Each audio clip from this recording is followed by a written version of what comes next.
Планетата Земя е нашия дом. Ние хората, водени от амбицията да печелим пари, не се замисляме от проблемите след нашите действия. Един от тези проблеми е замърсяването с отпадъците. Вече има много острови от отпадъци, като не само и на сушата, а също и във водните басейни. Нашата задача е да намерим решение как да се справим с отпадъците.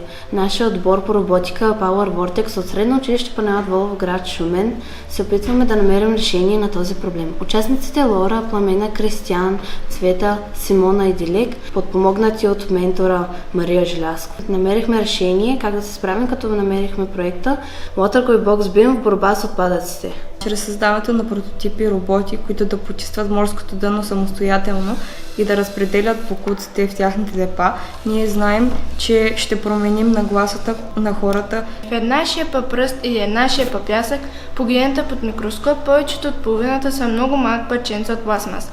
Тези пластмасови елементи попадат в живите организми и ги унищожават.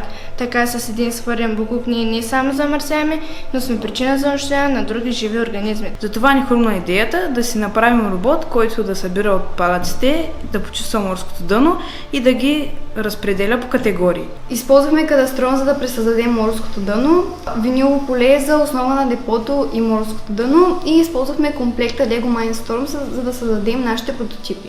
В нашата идея имаме два робота, Waterco и BoxBeam. Waterco открива отпадъци по морското дъно чрез неговия сензор за разстояние. Когато на програмата и той намери някой боклук и стигне на 5 см от него, той изпуска своята приставка и отвежда съответния отпадък в депото за отпадъци.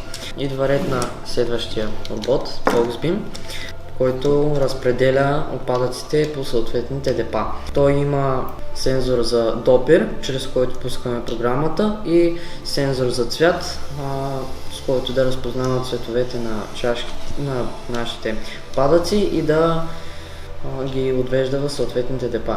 Проектът ни може да бъде реализиран и в реално работещи машини. Проектът бе представен в часовете на 6 клас, чрез работилници, организирани по случай патронния празник на нашето училище. Представихме го и в форума БЕС през 2023 година и в фестивалът на науката град Варна. Ние направихме нашия избор да пазим и защитаваме нашия дом, земята. Направете го и вие. Малките крачки водят до големия скок.